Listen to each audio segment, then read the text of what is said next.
എല്ലാവർക്കും ഇന്നത്തെ വീഡിയോയിലേക്ക് സ്വാഗതം. ഇന്ന് റംസാനാണ്. അപ്പോൾ നമുക്കൊരു മട്ടൻ കറി വെക്കാമെന്ന് വിചാരിക്കുന്നു. Ramzan mutton curry. Okay, 1 by 1 എല്ലാം ഞാൻ കാണിച്ചു തരാം നിങ്ങളെ. നമുക്ക് എല്ലാ ആഘോഷങ്ങളും നമുക്ക് ആഘോഷിക്കാവുന്നതേ ഉള്ളൂ കേട്ടോ. അപ്പോൾ എല്ലാവരുടെയും ആഘോഷങ്ങൾ നമുക്ക് ക്രിസ്മസ് വന്നാലും റംസാൻ വന്നാലും എല്ലാം നമ്മൾ ആഘോഷിക്കണം. എല്ലാവരും മനുഷ്യരല്ലേ. അപ്പോൾ എല്ലാവരുടെയും ആഘോഷങ്ങളും നമ്മൾ ഒരുമയോടെ ആഘോഷിക്കണം. ഓക്കെ, നമ്മുടെ ജോലി പോകുന്നുണ്ടോ? എല്ലാം അവിടെ റെസ്റ്റ് എടുക്കുന്നു. ഓക്കെ, അപ്പോൾ നമുക്ക് പോവാം.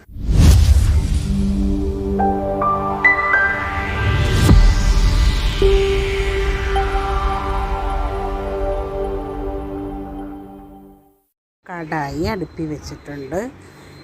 കടായി ചൂടായി കഴിയുമ്പം നമുക്ക് നോർമൽ പ്യുവർ വെളിച്ചെണ്ണ ഞാൻ ഒഴിക്കുന്നത്. എന്നിട്ട് ഇതിൻ്റെ കൂടെ നമ്മൾ റെഡിയാക്കി വെച്ചേക്കുന്നത് ചെറിയ ഉള്ളി, വലിയ ഉള്ളി, വെളുത്തുള്ളി, ഇഞ്ചി, ഇതെല്ലാം കൂടെ ഞാൻ റെഡിയാക്കി വെച്ചിട്ടുണ്ട്. ഒന്നിച്ചിട്ട് ശരിയാക്കുക. അപ്പോൾ കടായി നമുക്ക് ചൂടാകുന്നുണ്ട്. വെളിച്ചെണ്ണ ഒഴിച്ചു കൊടുക്കാം കേട്ടോ. വെളിച്ചെണ്ണ ഒഴിച്ചിട്ട് മട്ടൻ ഞാൻ കുക്കറിനകത്ത് 3 വിസിൽ കേൾപ്പിച്ച് വെച്ചിട്ടുണ്ട്. 3 വിസിൽ കേൾപ്പിക്കാൻ മട്ടൻ കറി ഉണ്ട്. ഇതിനകത്ത് അല്പം മസാല, അല്പം മഞ്ഞൾപ്പൊടി, ഉപ്പ്, ഇത്രയിട്ടാണ് ഞാൻ വേവിച്ച് വെച്ചേക്കുന്നത്. ഓക്കെ, അപ്പം നമുക്ക് എണ്ണ ചൂടാകുമ്പം ഇനി എളുപ്പ കാര്യങ്ങൾ, മട്ടൺ വേവിച്ച് വെച്ചേക്കുന്നതുകൊണ്ട് ഇനി എളുപ്പ കാര്യങ്ങൾ നല്ലപോലെ ഇച്ചിരി തോനെ കടുക് ഇട്ട് കൊടുക്കാം. ഓക്കെ, കടുക് അല്പം കൂടുതൽ ഇട്ട് നമുക്ക് പൊട്ടിക്കാം. കടുക് പൊട്ടിക്കഴിയുമ്പം എല്ലാം കൂടെ ചേർത്തിട്ട് പിന്നെ ചെറിയ ഉള്ളി, സവാള, വെളുത്തുള്ളി, ഇഞ്ചി ഞാൻ ഇച്ചിരി ഒരു ലേശം കുനുകുനാന്നാണെങ്കിൽ ഒരു ഇച്ചിരി കരുതാൻ കരിഞ്ഞിട്ടുണ്ട്. ഓക്കെ, അപ്പം നമുക്ക് എല്ലാം കൂടെ ഒന്നിച്ചിട്ട് കൊടുത്ത് എല്ലാം ഇട്ടിട്ടുണ്ട്. അതിനകത്ത് മുകളിൽ ഇഞ്ചി ഇടുന്നുണ്ട്, നിങ്ങൾക്ക് കാണാൻ പറ്റും. അപ്പോൾ ഇതെല്ലാം കൂടെ വേവിച്ചിട്ട് എല്ലാം കൂടെ ഇട്ട് കൊടുത്തിട്ട് നമുക്ക് ഇതിനെ നല്ലപോലെ വഴറ്റണം. സാധാരണ ഞാൻ എപ്പോഴും പറയുന്നത് നല്ലപോലെ വഴറ്റണമെന്ന് പറയുന്നത് കണക്കല്ല, ഇത് കൂടുതൽ വഴലണം നല്ലപോലെ. ഓക്കെ, നല്ല ട്രാൻസ്പെറൻ്റ് ആണ്. എൻ്റെ ഈ കൊച്ചുള്ളി ഞാൻ വെട്ടിയിട്ടില്ല. കൊച്ചുള്ളി ഇച്ചിരി വളരെ ചെറുതായിരുന്നു. പിന്നെ സവാള നമ്മുടെ സ്ക്വയർ പീസസായിട്ട് ആ കൊച്ചുള്ളിയുടെ അതേ അളവെത്താൻ വേണ്ടിയിട്ട് അത്രയും രീതിയിലാണ് ഞാൻ വെട്ടിയിട്ടേക്കുന്നത്. അപ്പോൾ ഇതിനെ കടായിക്ക് നിങ്ങൾക്ക് എല്ലാവർക്കും അറിയാമല്ലോ, കടായിക്ക് നല്ല ചൂടാണ്. അപ്പം നല്ല ചൂടായതുകൊണ്ട് നമുക്ക് ഇതിൻ്റെ ഇടയ്ക്ക് ഞാനിപ്പോൾ കാണിച്ചെന്തോന്നറിയാം, സൂപ്പും റെഡിയാക്കുന്നുണ്ട്. മട്ടൺ സൂപ്പ് ഞാൻ അടുപ്പിൽ തന്നെ വെച്ചു. ആ സൂപ്പ് വെക്കുന്നതിന് ഫ്രഷ് മല്ലി, കുരുമുളക് മല്ലിയും കുരുമുളകും കൂടെ ചതയ്ക്കണം. ഇഞ്ചി, വെളുത്തുള്ളി, പിന്നെ കുരുമുളക് ഞാൻ പറഞ്ഞല്ലോ, ഇതെല്ലാം കൂടെ ചതച്ചാണ് ഇടേണ്ടത്.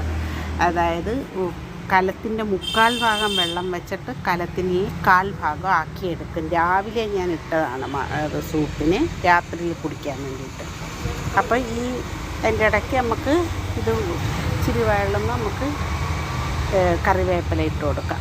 കറിവേപ്പില ഒരു പ്രധാന ഘടകമാണ് കേട്ടോ. കറിവേപ്പില ഇല്ലാത്ത കാര്യമല്ല എനിക്ക് കറി വെക്കുന്നത്. നല്ല വഴളണമെന്ന് വെച്ചാൽ ഇത് നല്ല സൂപ്പറായിട്ട് വഴണ്ട് കിട്ടിയെങ്കിൽ മാത്രമേ ഈ കറിയുടെ ഞാൻ വിചാരിക്കുന്ന ടേസ്റ്റ് കിട്ടണമെങ്കിൽ നമ്മുടെ ഉള്ളി നന്നായിട്ട് വഴണം. നിങ്ങൾക്ക് കാണാൻ പറ്റും അവസാനം ആ ഉള്ളിയുടെ വഴല എങ്ങനെ ഉണ്ടെന്ന്. അപ്പോൾ നമുക്ക് വഴറ്റി അതിനൊരു പരുവത്തിലാക്കി എടുക്കാം കേട്ടോ. ഇടയ്ക്കിടയ്ക്ക് കറിവേപ്പിലകൾ ഞാൻ ഇടുന്നുണ്ട്. ഇത് ഒരുവിധം വഴണ്ടിട്ടുണ്ട് കേട്ടോ. ഒരുവിധം എല്ലാം നല്ല വഴണ്ടിട്ടുണ്ട്. അപ്പോൾ ഈ കാണിച്ച സ്പൂണിൻ്റെ അളവിലാണ് ഞാൻ എല്ലാം എടുക്കുന്നത്. അതിന് 2 സ്പൂൺ കാശ്മീരി മുളക് ഇടുന്നുണ്ട് കേട്ടോ. അതിന് എന്നിട്ട് അതിനകത്ത് നമ്മൾ മഞ്ഞളും കൂടി ഇട്ടാണ് വേവിച്ചത് കേട്ടോ. മഞ്ഞളും അല്പം മസാലപ്പൊടി. ഇത് ഈ 2 സ്പൂൺ കാശ്മീരി മുളക് പൊടി ഇട്ടിട്ട് അതിനെ നന്നായിട്ടൊന്ന് വഴറ്റി അതിൻ്റെ പച്ചമണം 1/4 ഭാഗം മാറുമ്പോൾ മാത്രമേ നമുക്ക് മല്ലിപ്പൊടിയും മഞ്ഞൾപ്പൊടിയും ഇട്ട് കൊടുക്കാവൂ കേട്ടോ. അപ്പം മല്ലിപ്പൊടി എത്ര, അതേ സ്പൂണിനകത്ത് തന്നെ എത്ര എടുക്കുന്നു നോക്കി. 1 2 3 കേട്ടോ, നിറയെ എടുക്കുന്നുണ്ട്. 3 സ്പൂണാണ് നമ്മൾ മല്ലിപ്പൊടി എടുത്തത്. ഇനി മഞ്ഞൾപ്പൊടി ഒരു 1/4 സ്പൂൺ ഇടാം. കാരണം നമ്മൾ മട്ടൺ വേവിക്കാൻ നേരം നമ്മൾ മഞ്ഞൾപ്പൊടി ഇടുന്നതാണ്. അതുകൊണ്ട് ഇനി 1/4 സ്പൂണ് ഇട്ടാൽ മതി. ഓക്കെ, ഞാൻ എടുക്കുന്നുണ്ട് 1/4 സ്പൂൺ. അപ്പം ഇനിയും നന്നായിട്ട് വഴറ്റി കൊടുക്കണം അതിനെ കേട്ടോ. അതിൻ്റെ പച്ചമണം മാറി ഒരു ബ്രൗൺ കളറാവണം അത്. അതുപോലെ നല്ലപോലെ അതിനെ ഒന്ന് മയപ്പെടുത്തിയെടുക്കണം. അതിൻ്റെ അകത്തിട്ട പൊടികളെ ബാക്കി പൊടികളില്ലേ, മുളക്, മല്ലി, മഞ്ഞൾ, അതിനെ നല്ല പോലെ ഒന്ന് മയപ്പെടുത്തിയെടുക്കണം. ഇതിനകത്ത് മിക്സായി ഉള്ളിക്കകത്തും ആ വഴറ്റി വെച്ചേക്കുന്നതിനകത്ത് നല്ല പോലെ മിക്സായി എടുക്കണം. നമ്മുടെ മറ്റേത് മട്ടൺ വെന്തിരിക്കില്ലേ, ഇനി ഇതിനകത്തൊരല്പം 1/4 സ്പൂണോളം മസാലപ്പൊടി, അതായത് ഗരം മസാലപ്പൊടിയും കൂടെ ഇടണം.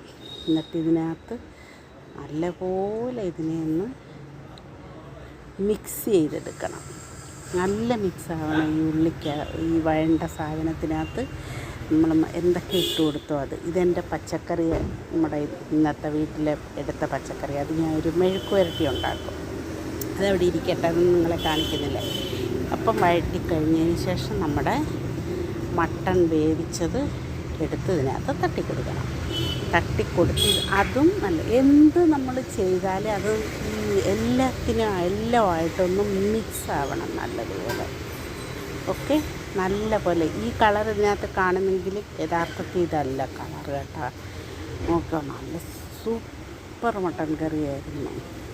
ഓക്കെ, അപ്പോൾ 1 കിലോ മട്ടനാണിത് കേട്ടോ. 1 കിലോ മട്ടന് വേണ്ട സാധനങ്ങളാണ് ഞാൻ ഇട്ടത്. ഇനി ഇതിനകത്ത് ഇപ്പം നമ്മൾ ആദ്യം വേവിച്ചപ്പം ഗരം മസാല ഇട്ടു, പിന്നെ ഇപ്പം ആ വഴറ്റിയ സമയത്തും ഗരം മസാല ഇട്ടു.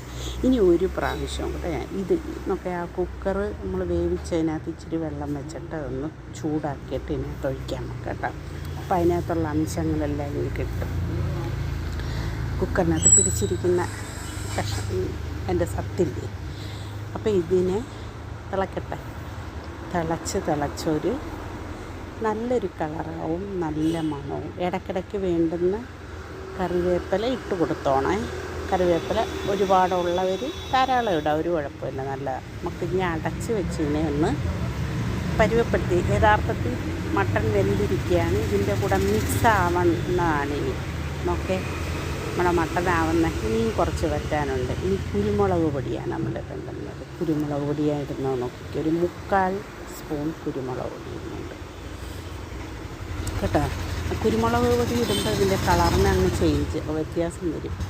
നല്ലതായിരുന്നു. അവസാനം നമ്മളിത് ഉണ്ടാക്കിയൊക്കെ വെച്ച് കഴിഞ്ഞ് കുറച്ച് നേരം കഴിഞ്ഞിട്ടാണ് അതിൻ്റെ ആ ഒരു, നിങ്ങൾ ഇതേ കണക്കൊന്ന് വെച്ച് നോക്കിയിട്ട് കുറച്ച് കഴിഞ്ഞ് ഒന്ന് സെറ്റാവാൻ ടൈം കൊടുക്കുക കേട്ടോ.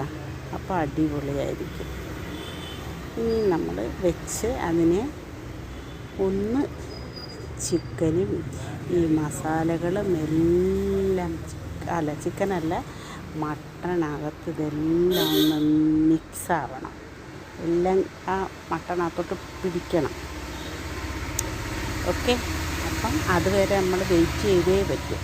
ഇതൊക്കെ ഉണ്ടാക്കുമ്പോൾ കുറച്ച് ടൈം എടുത്തുണ്ടാക്കാമെങ്കിൽ നമുക്ക് അതിൻ്റേതായ റിസൾട്ട് ഉണ്ടാവും. മനസ്സിലാകുന്നു? അതിൻ്റേതായ രീതിയിൽ. ഇതിനകത്ത് ഞാൻ സാധാരണ മട്ടണും ബീഫും ഒക്കെ വെക്കുമ്പോൾ ഞാൻ തേങ്ങ വറുത്ത് പൊടിച്ച് കുറച്ചിടും. പക്ഷേ ഇതിനകത്ത് അങ്ങനെ ഒന്നും ഞാൻ ചെയ്തില്ല. അടിപൊളി മട്ടനായിരുന്നു, സൂപ്പർ മട്ടൻ കറി. അപ്പം ഇന്നത്തെ ദിവസം റംസാനായിരുന്നു. അപ്പോൾ നമ്മുടെ പരിസരം മൊത്തം അവിടെ നിന്ന് ഇവിടെ നിന്നൊക്കെ ആഹാര സാധനങ്ങൾ നമ്മളൊക്കെ കൊണ്ടുവന്നു. ചിക്കനാണെങ്കിലും റൈസാണെങ്കിലും മീൻ കറിവേപ്പില ഇടുന്നുണ്ട് ഞാൻ കേട്ടോ. എനിക്ക് കറിവേപ്പില ഭയങ്കര വീക്ക്നെസ്സാണ്. ഇത് വെച്ചേക്കുന്നത് എന്തിനാണെന്നറിയാം, നമ്മുടെ അമ്മ പിന്നെ പച്ചക്കറികളെല്ലാം ഒന്ന് വഴറ്റിയെടുക്കാൻ. പച്ചക്കറി നമുക്ക് സ്ഥിരം ഇഷ്ടം പോലെ ഉപയോഗിക്കുന്നവരാണ്.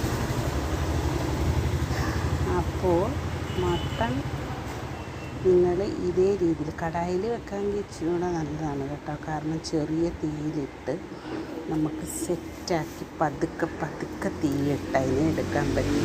അതുപോലെ അടുപ്പിൽ വെച്ച് വിറകടുപ്പിൽ വെച്ച് വെക്കണമെന്നാണ് കരുതിയത്. പക്ഷേ സൂപ്പ് ഉണ്ടായിരുന്നതുകൊണ്ട് അതിനെ ശല്യം ചെയ്യണ്ടെന്ന് വിചാരിച്ചു. അതുകൊണ്ട് സൂപ്പ് പരുവപ്പെടാൻ വേണ്ടിയിട്ട് അത് പിന്നെ മാറ്റി വെക്കണ്ടേ. ഇത് മട്ടൻ കറി ഉണ്ടാക്കണം. പച്ചക്കറിയുടെ കാര്യങ്ങളൊന്നും നിങ്ങളുമായിട്ട് ഡിസ്കസ് ചെയ്യുന്നില്ല. ഓക്കെ, നിങ്ങൾക്ക് കാണാൻ പറ്റുന്നെങ്കിൽ കണ്ടോ, കുഴപ്പമില്ല. പക്ഷേ അതിനെക്കുറിച്ചൊന്നും ഞാൻ ഡിസ്കസ് ചെയ്യുന്നില്ല. അപ്പോൾ എല്ലാവരും ഇതേ രീതിയിൽ മട്ടൻ കറി വെച്ച് നോക്കി ഫീഡ്ബാക്ക് അറിയിക്കുക. നിങ്ങൾക്ക് നല്ലൊരു കറി, പലർക്കും പല വ്യത്യസ്തമായ, നമ്മുടെ വീട്ടിലെ വെണ്ടയ്ക്ക മൊത്തം ഉണ്ട്, എല്ലാം നമ്മുടെ വീട്ടിൽ തന്നെ. പക്ഷെ വെണ്ടയ്ക്ക ഞാൻ കാണിച്ചെന്നേ ഉള്ളൂ, ഇതിൻ്റെ കൂടെ ഇടും അവസാനം അത്. അപ്പോൾ ഇതേ രീതിയിൽ പലരും വെക്കുന്ന കറിക്ക് പല ടേസ്റ്റാണ്. പക്ഷേ ഇതേ രീതിയിലൊന്ന് ഫോളോ ചെയ്താൽ എനിക്ക് നാവൂറുന്ന ടേസ്റ്റിൽ നല്ലൊരു മട്ടൻ കറി നമുക്ക് കഴിക്കാൻ പറ്റും. എല്ലാവരും ഉണ്ടാക്കുന്നതിനും നല്ല ടേസ്റ്റിയാണ്. പക്ഷേ ഇത് രീതിയിൽ ഞാനിത് വേറൊന്നും കൊണ്ട് പറയില്ല, ഇതേ രീതിയിൽ നിന്ന് ഉണ്ടാക്കി ഒന്ന് നോക്കുക എങ്ങനെ ഉണ്ടെന്ന്. അപ്പോൾ നിങ്ങൾക്കറിയാൻ പറ്റും. അപ്പം ഇതേ രീതിയിൽ എല്ലാവരും കുറച്ചും കൂടെ ഞാൻ വറ്റിക്കുന്നുണ്ട്. അതിനെ വെച്ച് കുറച്ചുകൂടെ വറ്റിച്ചെങ്കിൽ മാത്രമേ പറ്റൂ. ഓക്കെ, അല്ലെങ്കിൽ മരച്ചീനി വേണമായിരുന്നു. കുറച്ച് വെള്ളം വറ്റാതെ നമുക്ക് ഇച്ചിരി ചാറോടുകൂടി എടുക്കാമായിരുന്നു. പക്ഷേ മരച്ചീനി ഇല്ല, എനിക്ക് ചക്കക്കറിയും ഇല്ല. അപ്പോൾ ഇന്ന് വെറും പച്ചക്കറിയാണ് ഉള്ളത്. അപ്പോൾ നമുക്ക് പച്ചക്കറിയും ഈ മട്ടൻ കറിയും ചോറും. പക്ഷേ ഇതല്ല നമ്മൾക്ക് മട്ടൻ കറി, ഇത് നമ്മൾ മറ്റേ റൈസൊക്കെ അപ്പുറത്തുനിന്നൊക്കെ കൊണ്ടുവന്നതിൻ്റെ കൂടെ നമ്മൾ കഴിച്ച് നമ്മുടെ ചോറ് ചിലവായതേ ഇല്ല ഇന്ന്. ഓക്കെ, നമ്മൾ പിന്നെ അങ്ങ് വാങ്ങിച്ചതാണ്. കാരണം നമുക്കും റംസാൻ കൊള്ളാമല്ലോ എന്ന് വിചാരിച്ച് നമ്മൾ വാങ്ങിച്ചതാണ്. ഓക്കെ, വയ്ക്കുന്നത് കണ്ടോ മക്കളെ? നോക്കിക്കേ, ഇതേപോലെ ഈ മിതമായ തീയിലിട്ട് എണ്ണ തെളിയിച്ചതിൻ്റെ എണ്ണയെല്ലാം തെളിയിച്ച് കറി എടുക്കാമെങ്കിൽ അതിന് നമ്മൾ വിചാരിക്കുന്ന ടേസ്റ്റ് കിട്ടും. അങ്ങനെ തന്നെയാണ് കറി വെക്കേണ്ടുന്നത്. പക്ഷേ നമ്മുടെ ചില സമയത്തുള്ള സമയക്കുറവ് കൊണ്ട് നമ്മൾ അങ്ങനെയൊക്കെ വെക്കാറുണ്ട്, പെട്ടെന്ന് വടച്ചടിച്ചൊക്കെ വെക്കാറുണ്ട്. അത് ഓക്കെ. ഇനി നോക്കേ, ലാസ്റ്റ് ഒരു പ്രാവശ്യമോടെ ഞാൻ ഇട്ട് കൊടുക്കുമെന്ന് പറഞ്ഞില്ലേ, ഗരം മസാല ഞാൻ ഇട്ട് കൊടുത്ത് കണ്ടോ. അപ്പം വേണമെങ്കിൽ അവസാനം ഇറക്കുമ്പം ഇച്ചിരി കുരുമുളക് പൊടിയും കൊടുത്താൽ സൂപ്പറായിരിക്കും. അതിന് ഈ കുരുമുളക് പൊടിയുടെയൊക്കെ ഫ്ലേവർ ഒരു ഡിഫറൻ്റാണ്. അത് നല്ല ടേസ്റ്റാണ്, മണവുമാണ്. അപ്പോൾ അതേ രീതിയിൽ നിങ്ങൾ ഞാൻ ഈ കാണിക്കുന്ന രീതിയിലൊക്കെ ഒന്ന് ചെയ്ത് നോക്കുക. ഓക്കെ, അതുപോലെ സബ്സ്ക്രൈബ് ചെയ്യാതെ കാണുന്നവർ ഇതാണ്ടേ ഞാൻ ടേസ്റ്റ് നോക്കുന്നുണ്ട്. അടിപൊളിയെന്ന് ഇപ്പോൾ കാണിക്കും ഞാൻ കേട്ടോ. അപ്പോൾ സബ്സ്ക്രൈബ് ചെയ്യാതെ കാണുന്നവരെല്ലാം സബ്സ്ക്രൈബ് ചെയ്യുക. നല്ല സൂപ്പർ കറിയായിരുന്നു. കണ്ടോ, ടേസ്റ്റ് നോക്കി നിങ്ങളെ കാണിക്കാൻ വേണ്ടിയിട്ടാണ്. സൂപ്പറാണ്, അത് കണ്ടാൽ തന്നെ നിങ്ങൾക്കറിയാമല്ലോ നല്ലതാണ്. അപ്പോൾ എല്ലാവരും വെച്ച് നോക്കുക ഇതേ കണക്ക്. ഓക്കെ.